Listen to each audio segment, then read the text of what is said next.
I'm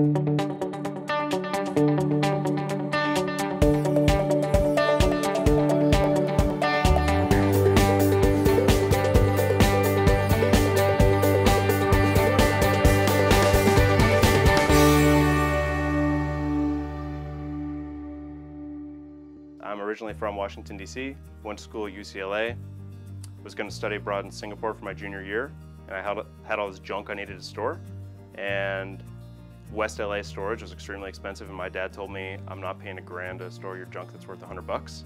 So I said, okay, I guess that's fair, that makes sense. So I ended up storing half of it in my co-founder Mario's attic in Bakersfield, other half in my girlfriend's garage in San Diego, and had the idea that people could rent out the extra space in their personal property as storage instead of a storage facility, so kind of like an Airbnb for storage.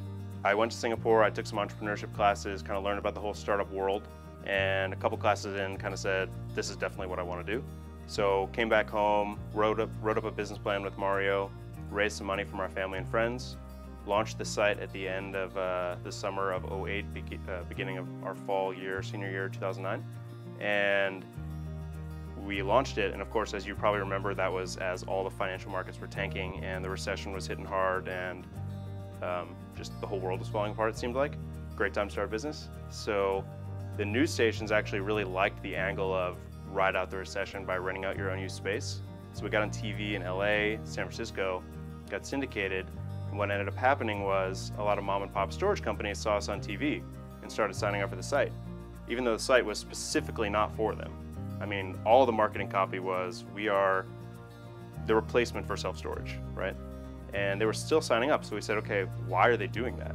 And we called them up, talked to them, and realized they were just desperate for new tenants, and they were going so far out of their way to get new business. And so we said, okay, that's pretty interesting. There's clearly a strong demand there. Did a little searching around on Google, and realized if you Googled self-storage Los Angeles back then, you'd get Public Storage at the top, who did have prices, and then 9 mom and pops with a phone number. So effectively, it's the exact same thing as the Yellow Pages. So Mario and I are sitting around thinking, okay, well, we've been booking hotels online for 10 years. You seriously can't do this with storage? And that's kind of when we realized, okay, maybe that's the real opportunity. And that's how we ended up getting into the storage industry, kind of accidentally. And we applied to Capital Factory with the pitch of, hey, this is how we started. This is what we want to switch it to. We want to come to Capital Factory to do that. And that's what we did. So SpareFoot is the world's largest marketplace for self-storage. So if you need a self-storage unit, you go to SpareFoot, comparison shop, find the best deal, book it online. And if you're a storage facility, you list your vacant units with us, and we'll help connect you to customers who need to rent a storage unit. Capital Factory has been instrumental to SpareFoot, for sure. When we came to Austin, it was essentially Mario and I, and we didn't really know anyone or know anyone who had started a tech company before or have any experience ourselves. So being able to be instantly plugged into a network of 20 entrepreneurs who've started their own companies, sold them, built teams, no sales, no marketing, no all this stuff that we had no idea about, and being able to get them to tackle our problems with us and help us move forward was amazing, absolutely amazing. So it actually materially helped us move our business forward. But additionally, they all have amazing networks, and the types of people that they were able to introduce us to, also invaluable.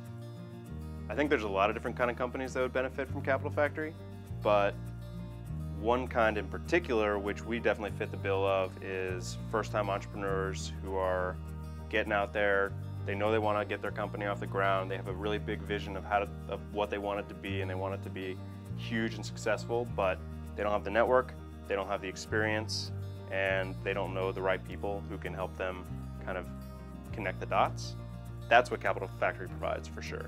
When we came here, we learned how to do sales, how to do SEO, how to do other kinds of marketing. All these things that we really didn't know anything about, instantly introduced to people who knew all about them, had been doing it for years, and of course their network as well, of all the people they know, all the investors they know, and it really helps you go from being just someone who has a dream to being someone who has the tools now that equip you to go make that dream happen. It doesn't matter if you're in school, you can still start your company. Mario and I started SpareFoot during our senior year of UCLA. We still went to class. We still managed to get good grades. There's no reason you can't do both at the same time.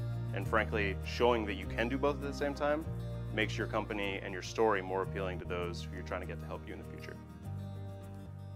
The best advice I have for up-and-coming tech entrepreneurs is something that was ingrained very early on in Capital Factory.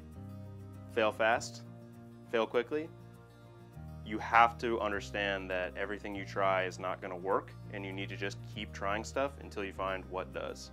We changed around what we were doing all the time at the beginning. We still do all the time. And that's super important, and kind of what separates, I think, the good entrepreneurs from the ones who never make it is the fact that they can adapt and change on a dime and do whatever it takes to get it.